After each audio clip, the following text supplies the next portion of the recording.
forged in pressure, reflected in 2 gold stars earned. Shine on, Masandawana. Shine on. It is GTV, powered by World Sports Betting. It is gitimes.co.za. Chinchi cars. Earlier on, sise Orlando Amstel Arena. And now, sise Lucas Masterpieces Modipe Stadium. Nalapho ke Mamelodi Sundowns is beginning now. Kwi semi-finals is MTN 8 for this current season. But kind of with some breaking news, breaking or mhlawumbe latest news. I'm sure if ungene pha ku www.itskitimes.co.za you'll have seen ukuthi kuthiwa coach Peter Mosemane will become the new Bafana coach. Zindaba noko excuse me ezimnandi for abathandi nabaxhasi bebhola yaseMzantsi Afrika neBafana because I think it was the worst kept secret hloba masitsho because akhange ndilive elinye igama belikhe labekwa ukuthi ngangibani nothatha over wonke umuntu I mean abebeka imali yakhe ukuthi okay ucoach Peter Mosemane uzayithatha over la from uMadala uHugo Bros ubeke phansi indambo but before singene lo mdlalo hlobam just 30 seconds nje what do you make of the appointment ka coach Peter? Yeah, congratulations to coach Peter. Yeah. With a totally position. I think you deserve her. But into nje kuphela wena Shane engibona ngathi izomnikeza inkinga isupport ku South Africa. He needs our support, Coach Peter. If we are not going to support Coach Peter, angiboni ukuthi angakwazi ukukwenza uCoach Peter ngaphandle kwesupport ekumele simnikeze yona. Yeah, well, for more of that about the Coach Peter, you should watch La Monday show between Nkululeko Nkeu and also Ubobo Mnisi on Mondays. Khona show badla ngoyenza on Mondays. I'm sure they will dwell much on that game. On that acquisition of our coach Peter Mosemane. Bobsin, the man with 2 stars. How are you feeling, my brother? Ngana mina ngiright ngibuza wena ukuthi awusindelwa na because lento ingapha ka left and ungapha ka left. Just bengifuna ukwazi ukuthi awusindelwa yini na. Yini mhlaba? Ngayo lento eceda ukuyikhuluma ukuthi ukuthi ayikusindi yini. Ayisindi mhlaba. Phela 1937. Unestar C1 mngani wami. Manje una 31 years. Without a second star. But 1970. 1970. Mhlobam 2016. Ndihleli nawe I don't know how many years singakusinde some C1. Kuyi equal 1-1. No, before bungenaso. Okay, so besikusindela bengisalena ngisho kuwe ukuthi ngifunde kuwe lento mngani wami. That is why manje ungibona ngiexcela ngalendlela. Bobsin, Lucas Masterpieces Modipe Stadium, an important victory for Sundowns. Obviously, if fans and everyone who loves Sundowns, they were expecting Sundowns ukuthi this mhlawumbe ngayi easy games, but in cup games bonakala ngathi there are no easy games. We saw earlier on abantu said no, the game will be finished in 90 minutes but saya 120. Even now when Sundowns were leading by 2-1, we thought okay, second half mhlawumbe they'll just wrap it up and then we'll go home, but we had to stay here for an extra time. Umdlalo namhlanje ubone njani mhlaba overall? Yeah. Shane usaqeda ukusho mngani wami ngicabanga ucishela ama game ayafana nale game esibuya kuye Orlando Pirates. Ngicabanga ukuthi ama team o2 for me badlale kahle. Ipulukane City idlale kahle for i game plan yayo. Ukuthi hold the Sundowns to extra time. Ngicabanga ukuthi akusibangaki abangakwenza lokho but ama cup games ukuthi kanjani. So for Mamelodi Sundowns, congratulations to the team. I think for qualify la semi-final Shane ngicabanga ukuthi ilento ngicabanga ukuthi bilindele ukuthi bayenze Shane njengoba ngikutshela Shane ngithi is 8 namhlanje enyangeni ebus 8 top 8 kucedwa uku-announce ukuthi lela jersey number 8 ku Sundowns. Oh yeah, that's also some indaba noko. Yeah, we understand mngani. So into esifana nalezi Shane amajita kumele ukuthi bazimisele but uma ungabheka the way le game icale ngakhona Shane Sundowns bekumele bayirepile first half. I think bebangenhla ngokumdlalo kuPulukwane City na the way I creativity Sundowns beyibonakala engakhona beku easy for Sundowns because they can score. But after ba equalizer bathola goal number 2 I think behlisile where by ngibona iPolokwane City ibuya Shane second half izama ukuthi ingayivumeli Sundowns ithole I third goal so that bakwazi ukuthi it's a cup game.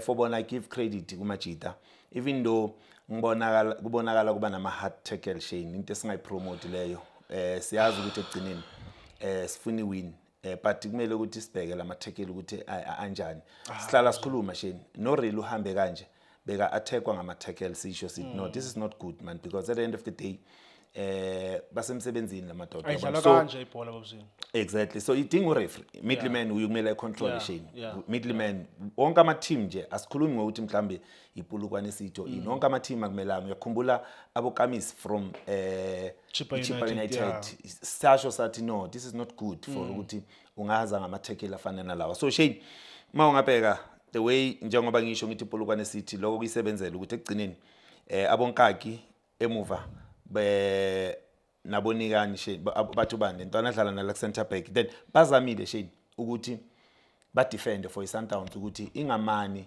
isitholele mhlawumbe lawo magoli bafunayo lula ngicabanga ukuthi fobona ukuthi badlale ngedefense babuye abo bathu bani abo Kambala bazo assista le defense kule midfield ngicabanga ukuthi bayenza right Shane for bona because at the end of the day kubenzima for iSundowns ukuthi ingamani wathole lawo ma pockets ikwazi ukudlala but they tried mawungabheka the way Sundowns ize ngakhona abo Van Wyk Shane ukuthi njengoba sazi ukuthi labantu laba bazofuna ukuhlala emuva let's try ukuthi sithole lawo ma pockets and at the end of the day bazamile good finisher Van Wyk kulela goal mawungabheka but poor defense both side kulama team mawungabheka lama goal number 1 the striker Udlamini I think the winger Udlamini 3 touches inside the box EP defense Sundowns to close him down because if bewile team edlale ngo3 against the Orlando Pirates bengeke ayithole le chance ukuthi angenza ama extra touches same na kuTebza 3 touches before his 2 touches before he scored the last touch is touch number 3 so uyabona ukuthi nayo iPolokwane City bekumele impress kuTebza ingamnikeza ichance ukuthi angathatha le shot you understand so kusho kona ukuthi at the end of the day ama defenders wala ma team Shane ukhona la ngicabanga ukuthi kumele balungise khona because of uyabona like iSundowns ihlulwa ama set piece defend ama set piece second ball Shane kubalekile ukuthi kumele udile ngama second ball as defend so if i team izothola ama second ball ikwazi ukuscora kusho kona ukuthi if kuva ne free kick siba nema second ball iyobanzima ukuthi uyidefend so ngicabanga ukuthi izinto ezifana nalezi njengoba ngishizo ngathi amanye ama game kusuka kuma game yokucala but ngicabanga ukuthi kumele ilunga into efana naleya so angifuni ukukhuluma ngomdlali man ofana noPasading I think mina ukuya ngami ucoach angazi lento ayibonile ukuthi angamdonsa uPasading but for me he was good uPasading because he played 3 positions at the same time he was a left back but akwazi ukwenzani ukuthi asebenzise lela winger but not too much because ila kulo Matthews khona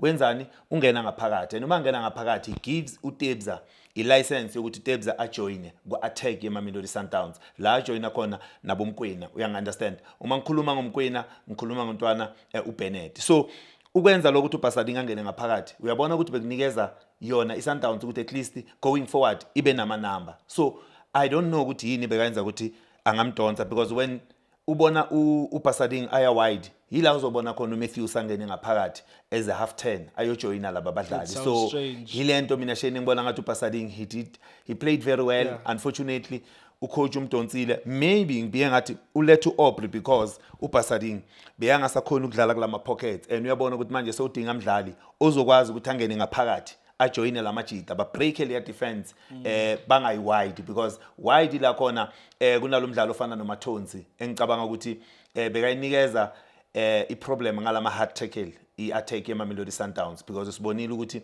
kunala mina bengicabanga ukuthi mhlambe ngabe asitholele second yellow card ngabe kudala wahamba lo yamdlali so Shane njengoba ngisho ngithi ilona kaPasading ba drop umdlali ukhuliso uyaya but akayi too much why because uVan Wyk ubambelela line and uVan Wyk mabambelela line kusho kona ukuthi akumelanga khuphuka uzoya kuphela ukhuliso if uVan Wyk uyenzani ungena as a 10 azojoina la Majita so ngicabanga ukuthi lokho Shane iplan ya coach Cardoso ukuthi manje ngizokhuphuka nge left back I mean ngizokhuphuka nge-left back ngelayini e1 i-right back e1 but i-left back ingene ngaphakathi but give credit to Pasading. I think he played very well nabadlali abafana no Cassius Mailula Shane to come back. I was happy when I see two graduate wabadlali beMamelodi Sundowns uMailula no Litlaku baba khona kuleya team edlala lapha. Kubalekile Shane ukuthi labadlali esibadevelopayo kube khona abadlali esibanabo ku first team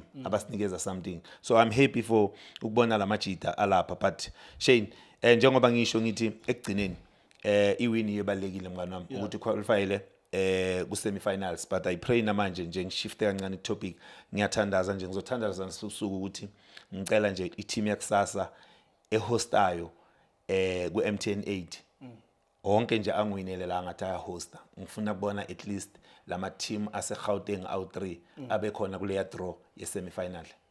Who would you like to play in the semi-finals? I mean noma ngabe ngibani Shane uma ukhulumela for iSundowns letha noma ngabe ngibani but mara ithi ngibe honest man angisho ya dominator la kulento nginike labo mzala then mina sawubonana ukuthi ufuna udlala 3 weeks landelelana bomzana. Yeah indaba ngisho manje nawe unalento ukuthi unginikeza iproblem phela kumele ngibe honest unginikeza iproblem masiza la kulama cup games so nginike labo mzala ngibone ukuthi na singayenzani mina namhlanje ngingadlala idabi ku final who knows. Asivalo mhlobo wami. Ivale mngona. Shilo uthe ufuna bomzala ku semi-finals. Let's see. Tomorrow night if Omzala will make it to the semi-finals. But tomorrow at the FNB Stadium goes 6 o'clock. It's Golden Arrows. It's a Kaiser Chiefs. That will be the 4th semi-final. Fourth quarter-final. Yaletument MTN 8. But Lucas Masterpieces Muripe Stadium namhlanje. Sundowns 3, Polokwane City 2. Thank you so much for watching Itiski TV. Hola Bafetu, this is Junior Kanye. Please subscribe to Itiski TV. This is Bongane Benedict Villagazi, they call me so. Niazi Bafetu, I'm a coach for life. They are back in winning ways. Please, I tell you to subscribe to Itiski TV.